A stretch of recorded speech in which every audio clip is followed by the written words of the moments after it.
Bonjour à tous, merci de nous suivre pour ce blabla sensé dont le thème aujourd'hui est Lassana Bathily, la naturalisation française. Est-ce une fin en soi pour les Africains en France?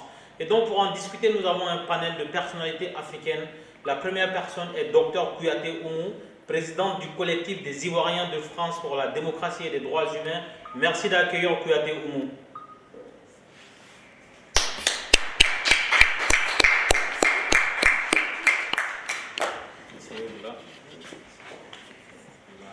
Et la deuxième personnalité est le président de l'association APSM, M. Abdoulaye Ba. Merci d'accueillir Abdoulaye Ba.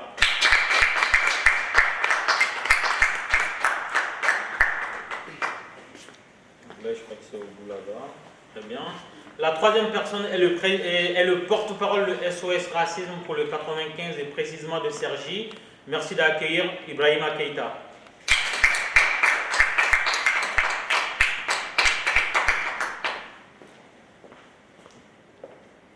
Et notre dernier invité pour ce spécial blabla est l'illustre docteur Jonas Zadi, le porte-parole du parti d'opposition ivoirienne, le NPR. Merci d'accueillir Jonas Zadi.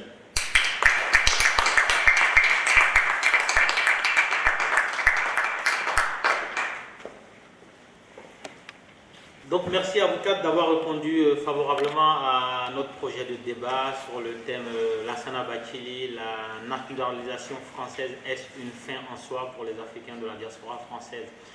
Et donc avant de commencer, je voulais juste lancer un petit pic envers deux personnes, Jonas Zadi et Kouyaté Oumou, vous n'aurez pas de droit de réponse. C'est par rapport à la Coupe d'Afrique des Nations. Hier, il y a eu un grand match où l'aigle a fait trembler l'éléphant. Même si le score est resté nul, l'aigle a fait trembler l'éléphant. Jonas ne pourra pas dire le contraire, ni Madame Kouyaté Oumou. L'éléphant a parlé, mais l'éléphant avait les pieds très fragiles, en argile d'ailleurs, j'ai envie de dire.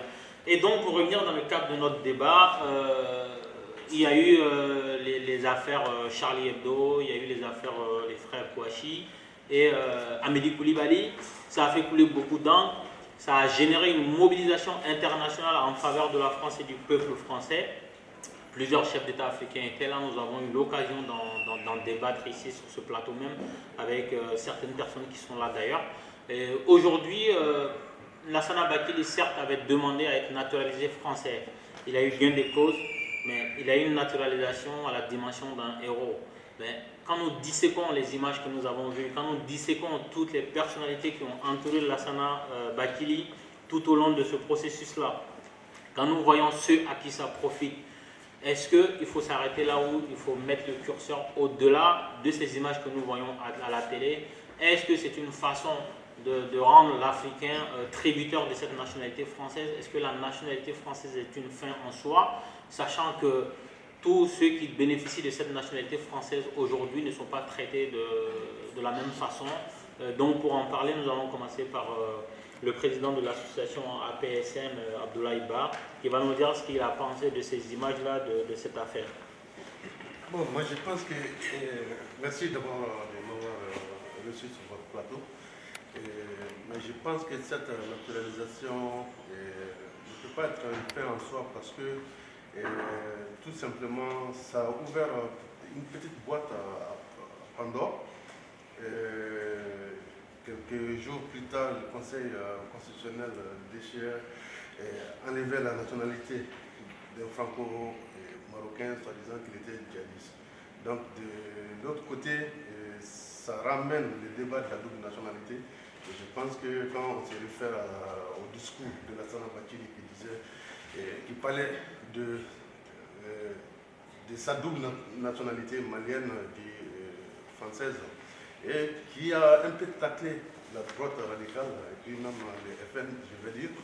Donc je pense que ça ne peut pas être une fin en soi. Et quand on remonte dans l'histoire aussi, je pense que nos ancêtres qui se sont battus pendant les guerres de 14, 18 et puis de 45 méritaient aussi. Mais pourquoi ne pas aller au-delà? Pourquoi pas lui décerner aussi la Légion d'honneur? Donc pour l'instant, je m'arrête là et on continuera les débats. Très bien. Abdoulaye Ba. Merci Abdoulaye Iba, président de l'APSM, pour cette analyse. Nous allons passer à présent au président de SOS Racisme de Cergy dans le 95, Ibrahima Keïta. Qu'est-ce que vous pensez de tout ça? Ce que je suis tenté de dire tout d'abord, c'est que d'une part, effectivement, même si son nom n'a pas été cité, il va bien falloir faire un parallèle. Amédi Koulibaly d'un côté, originaire du Mali, français, qui a été considéré comme effectivement terroriste par rapport à ce qui s'est passé. Et d'un autre côté, nous avons effectivement Lassana Bathily, malien, musulman pratiquant, et qui effectivement vient de sauver des vies. Donc c'est carrément, effectivement, Lassana Bathily aujourd'hui était l'antithèse de Amédi Koulibaly d'une part, et c'est une belle réponse et un contre-pied aux préjugés, je dirais, et aux idées préconçues, et par rapport effectivement à ce climat nauséabond destiné à l'endroit des musulmans. Je pense que c'est bon de le rappeler quelque part. Ça veut bien dire quelque part il faut, une fois de plus, faire en sorte que les gens réfléchissent et faire en sorte qu'il y ait un traitement d'une part égalitaire des religions et d'autre part que les gens puissent bien garder à l'esprit finalement que d'être musulman, c'est une belle réponse que de dire être de confession musulmane, c'est être épris de paix aussi, de convivialité, de fraternité. Voilà, et que ça n'est pas effectivement être un terroriste. D'ailleurs, je tiens à préciser au passage que Amédi Diarra, à l'origine, n'était pas un terroriste. La question de savoir, Amédi Koulibaly, la question de savoir Parce comment... que le président du Haut Conseil des Maliens de France s'appelle Amédi Diarra. Amédi Koulibaly, excusez-moi, mais comment en est-il arrivé là? C'est la question qu'il faut se poser à l'origine. Comment est-il même devenu délinquant? Bref, ça c'est un autre sujet. Mais pour effectivement répondre et clore par rapport à la question qui m'a été posée, non seulement ce n'est pas une phase en soi, parce que je pense que le plus dur qui commence maintenant, le fait qu'il soit français, pourquoi? Parce que malheureusement la question reste toujours d'actualité. Est-ce qu'on finira par faire en sorte qu'au-delà de la personne de Lassana Bathily qui vient d'être naturalisé français, mais que tous ceux qui le sont, jusqu'à présent, malheureusement, ne se sentent pas comme étant français à part entière. C'est ça aujourd'hui, c'est ça la question aujourd'hui. Et je dirais, en rejoignant effectivement ce que monsieur Ba vient de dire à l'instant, et où je suis parfaitement d'accord avec lui, je pense qu'il mériterait, au vu de ce qu'il a fait, donc d'être décoré. Moi, je pense que, non, a priori, c'est une récompense semble tout à fait légitime quand on sauve des vies. Donc voilà un petit peu ce que je voulais dire pour l'instant. Très bien. Docteur Kouyaté Oumou, c'est votre sujet, hein, vous êtes la présidente du collectif des Ivoiriens de France pour les droits humains et la démocratie. Vous avez suivi tout ça, même si vous êtes arrivé, vous étiez pendant 3 mois en Côte d'Ivoire, parce que vous êtes enseignante aussi à l'université là-bas. Pendant votre retour, donc, vous êtes tombé de plein pied dans cette histoire-là de terrorisme et ensuite toute la vague de solidarité internationale qui s'en est suivie, et aussi cette naturalisation de Lassana Bathily. Est-ce que c'est la fin de ces soucis? Est-ce qu'une fois qu'on est français, on a réglé tous ces problèmes? Je vous remercie déjà de m'avoir associé à cette belle tribune. Ce qui, moi, je dirais, me dérange un tout petit peu, permettez-moi le mot, c'est tout le contour médiatico-politico, communautarisme, religieux, qui a entouré cette affaire.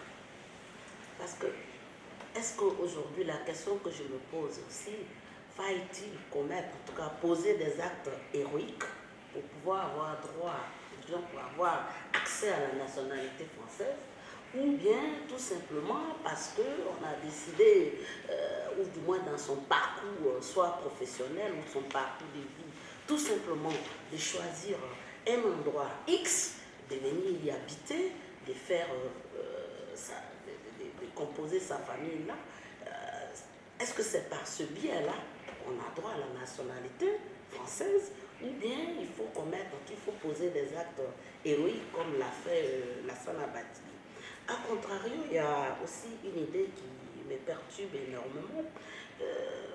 c'est tous ces actes, toutes ces actions que les anciens combattants, à juste titre d'ailleurs, M. Ba a relevé de manière subtile, on a connu de par le passé, il y a peut-être 10 ans, hein, ce n'est pas le frère Keïta qui vous dira le contraire, il y a eu des débats, des polémiques autour de la révalorisation des primes des anciens combattants à une année ici.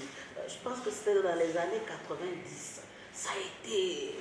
Il restait d'ailleurs un seul ancien combattant, qui ici mes souvenirs sont bons, venait du Sénégal, pour notamment faire valoriser sa prime. Mais ça a été toute une histoire. Ça me ramène encore à contrario sur le cas de Tiaroy au Sénégal, où des anciens, des tirailleurs français, des tirailleurs africains du retour de la France, des camps ou des champs de bataille français des années 1900 et quelques, ont exigé un minimum vital pour pouvoir s'occuper de leur famille.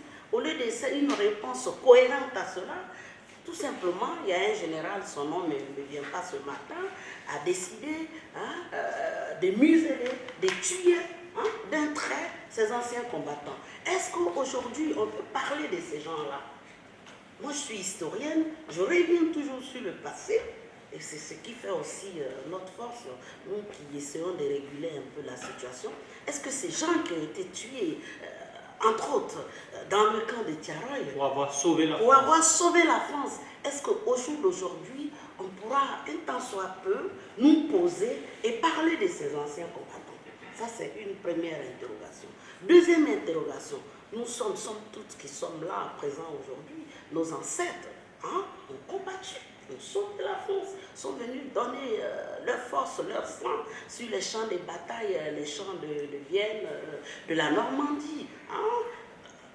Lorsqu'il y a des commémorations, très peu de ces anciens combattants où ces gens sont évoqués. Chaque fois qu'il y a ces commémorations, j'ai une verve, j'ai une haine en tout cas, qu'on ne parle pas de nos ancêtres. Parce que quand même, ils ont versé leur sang.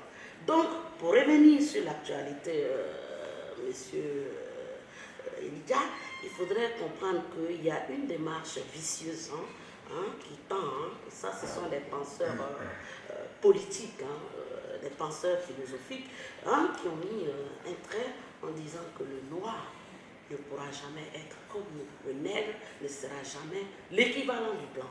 Donc quand on a compris ces pensées, on comprend tout de suite l'actualité. On sera dans leur esprit, même s'il y a l'universalité des droits, il y a les droits humains aujourd'hui qu'on parle, on évoque partout, à travers les chartes, à travers les déclarations universelles des droits de l'homme, mais jamais ces droits-là, le nègre que nous sommes, ou l'espèce négroïde que nous composons, nous n'aurons jamais d'équivalent vis-à-vis du blanc. Donc, il faudrait qu'au jour d'aujourd'hui, que ces choses-là, ces démarches insidieuses changent tout simplement. Parce que s'il y a un franco-malien qui, par des actes terroristes, a terrorisé la France, il y a une psychose que nous vivons, et qu'à côté, il y a un autre malien, même s'il et lui est malien, né au Mali, le parallèle, voilà que M. Keïta a fait, il était très parfait, que c'est un autre malien qui sauve. Je pense que quand même, M. Lassana Bathily mérite au jour d'aujourd'hui plus que la nationalité. Il mérite plutôt aussi une médaille, une légion d'honneur. Je ne sais pas comment qualifier cette médaille-là, mais il mérite cette considération pour avoir sauvé des Juifs. Et encore dans la communauté juive, il faudrait que cette reconnaissance-là soit démise, qu'on puisse quand même, à juste titre, je vois partout qu'il y a les médias, les micros, les tribunes sont données à la communauté juive. Mais aussi qu'on donne aussi à notre communauté africaine, à la diaspora africaine, aussi ce choix-là de s'exprimer. Donc, rapidement, il faudrait que nous qui sommes ici ce matin, nous essayons de voir comment est-ce que les choses vont changer, car de mémoire de militants de la diaspora, je sais que plus rien ne sera comme avant. Il y aura un avant 7 janvier, 8 janvier 2015 et un après 8 janvier 2015. Donc il faudrait que nous nous saisissions de ces pauses-là pour voir comment est-ce qu'on peut s'imposer davantage pour mieux cette visibilité-là, parce qu'on est dans la République, mais de manière visible, pour que cette communauté invisible soit visible. Très bien, Kouyaté Oumou, très belle analyse de la situation. Nous allons passer au virulent Dr Jonas Zadi, qui nous bombarde d'analyses très très profondes et pointues chaque dimanche ici. Comment vous analysez cette naturalisation médiatisée, hyper médiatisée de Lassana Bathily? Merci RP Média, merci Elijah de me donner encore une fois la parole afin de m'exprimer, de donner mon avis, mon point de vue, mon opinion sur la naturalisation de Lassana Bathily, celui qui est devenu un héros, qui est passé du stade d'anonyme à celui de héros. Et cela a donné lieu à un véritable balai de thaumaturge pour montrer que cette France-là est une France humaniste. Cette France qui est toujours là pour vanter la moralité, pour vanter les bonnes valeurs, pour vanter ce qui se fait de mieux, alors que ce n'est pas le cas. Je dirais que les Lassana Bathily, les héros, il en existe, sont nombreux. Au-delà même de la nationalité qu'on veut de lui accorder, moi je vais soulever un problème qui est celui aussi de l'intégration à la française. Car le Premier ministre français, M. Manuel Valls, avait dit qu'il existait en France un véritable apartheid social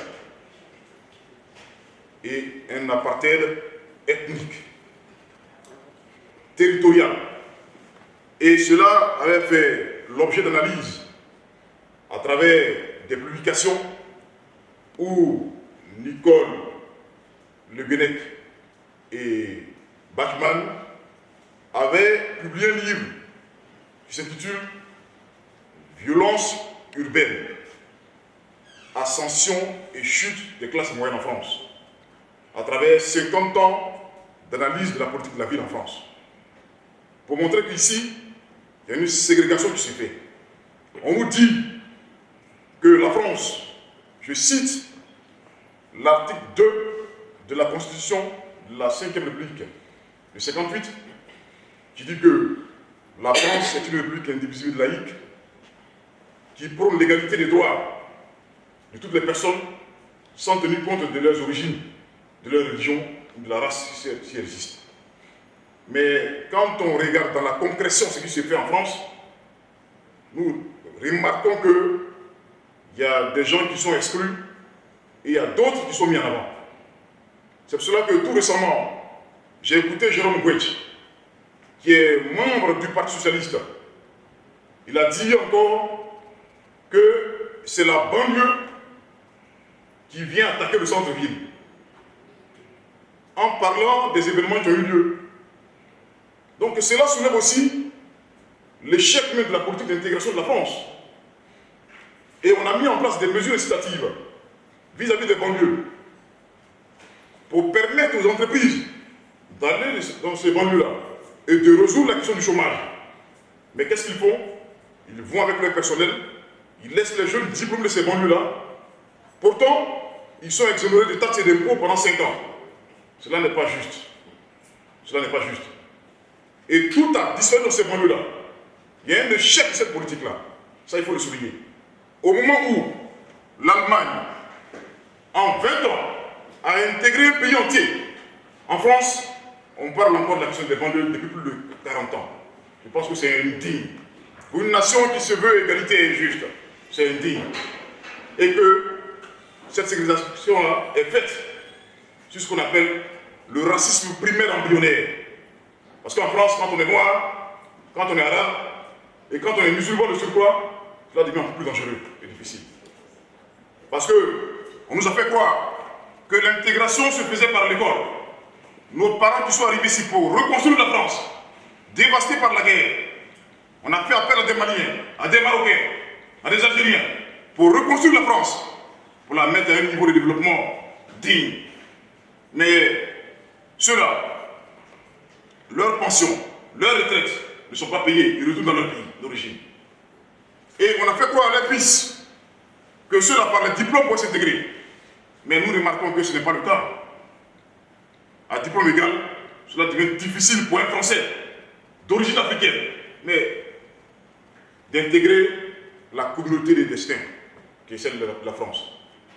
Et il y a des fils de Hongrois, il y a des fils de Polonais, il y a des fils de Tchèques, d'Italiens, mais qui pour eux, l'intégration française se fait facilement. Mais quand tu es noir et tu es arabe dans ce pays-là, il est difficile.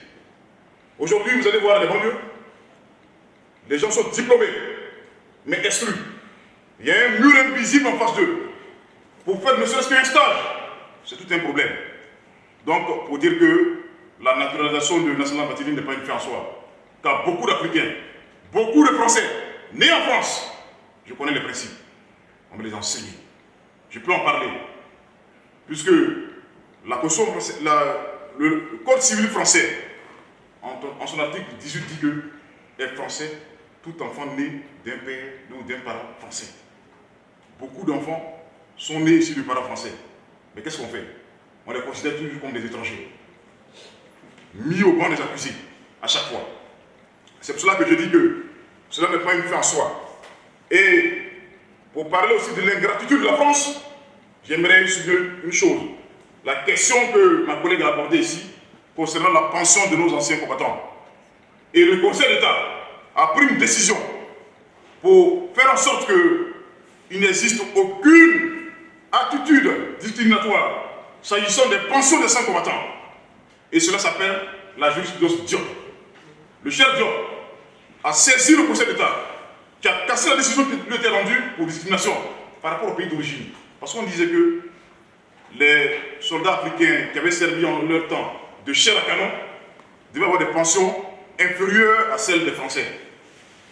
Mais malheureusement, le cher Diop, qui a eu raison de cette décision illégale, inique, n'a pu voir les biens fondés de cette décision-là. Il a dû mourir. Et à savoir si c'est veuves qui sont illettrées, on peut avoir gain de cause. C'est pour cela que je dis que Lassana Bathily, la question de Lassana Bathily ne résout pas la question de l'intégration en France, tous les problèmes. Et j'ai ici une décision, cette personne-là a fait plus de 18 ans en France, elle paie des impôts, elle travaille dignement, mais elle attend aussi d'être régularisée. Il y a plein d'anonymes qui souffrent ici en France. Moi je pense que leur cause doit être saisie et mise aussi sur la place. Je vous remercie. Merci Jonas Zadi pour cette analyse profonde qui nous fait beaucoup de bien. Donc avant de conclure cette émission spéciale sur la naturalisation de Lassana Bathily, qui est un héros pour nous, que nous avons célébré ici même, je tiens à rappeler certains faits. Il y a à peu près, il y a un peu moins d'une dizaine d'années, quand le président Nicolas Sarkozy était encore ministre de l'Intérieur, il y avait eu un incendie au boulevard Vincent Auriol et il y avait une demoiselle du nom de Fatouma Diarra. Quand je pense à elle, j'ai encore les larmes aux yeux. Elle a perdu ses enfants, elle a perdu une dizaine de frères et sœurs. Pourtant, elle est française, née française, ses enfants étaient français, ses frères et sœurs étaient français. Quand le ministre de l'Intérieur du moment est arrivé sur place, la première question qu'il a demandé, s'ils avaient des papiers. Donc, le papier français, la nationalité française ne sauve pas quand on a la couleur noire, quand on est musulman, quand on est arabe. Le problème avec la France et sa gestion de l'immigration, c'est que les dirigeants ne veulent pas regarder en face ce qu'est devenue la France. Comme je l'ai dit la semaine dernière, la France n'est plus caucasienne. Le développement de la France est passé par là. C'est-à-dire qu'on a fait appel à des gens qui ont fait des enfants, on a fait appel à des gens qui sont restés en France, on a fait appel à des gens qui sont venus, qui ont modifié le paysage socio-culturel de la France. Et ça, certaines politiques ne veulent pas voir en face. Et parmi ces politiques, il y en a qui sont nés au Sénégal. Je prends Ségolène Royal. Il y en a qui sont nés au Maroc. Jacques Chirac. Il y en a qui sont d'origine hongroise. Nicolas Sarkozy. Il y en a qui sont d'origine roumaine. Le père fondateur de la théorie du pain au chocolat. Je nomme François Copé, maire de la ville de Meaux. Tous ces gens refusent de voir ce qu'est devenu la France. Ils ignorent notre présence. Ils ignorent nos cultures, ils ignorent nos religions. La France est laïque sur papier, mais elle n'est pas dans les faits.